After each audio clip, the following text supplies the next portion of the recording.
கவியரசர் கண்ணதாசன் அவர்கள் நிறைய காதல் பாடல்கள் எழுதியிருக்கிறாரு. அவர் எழுதின நான் சொல்ல போற இந்த 2 காதல் பாடல்கள்ல ஒரு ஸ்பெஷல் இருக்கு. அது என்ன ஸ்பெஷல்னா, இயக்குனர் பீம்சிங் அவர்கள் பாவ மன்னிப்பு அப்படின்னு ஒரு படம் எடுக்கிறாரு.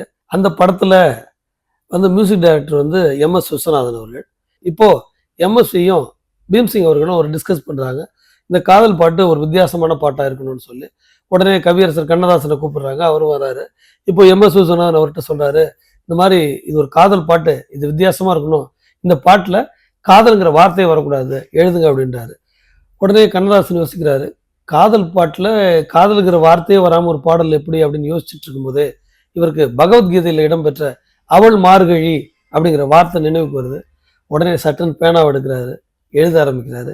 அப்படி எழுதப்பட்ட பாட்டு, காலங்களில் அவள் வசந்தம், கலைகளிலே அவள் ஓவியம், மாதங்களில் அவள் மார்கழி, மலர்களிலே அவள் மல்லிகை.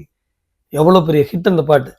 இந்த சூழ்நிலையில புரட்சி தலைவர் எம்ஜிஆர் அவர்கள் உலகம் சுற்றும் வாலிபன் அப்படின்னு ஒரு படம் எடுக்கிறாரு.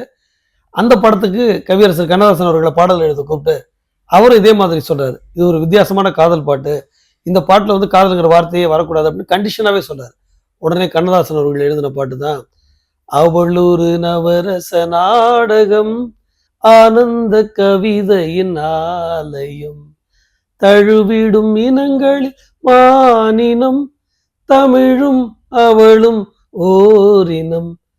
இந்த பாட்டிலையும் காதல்ங்கிற வார்த்தை இடம்பெற்றிருக்காது.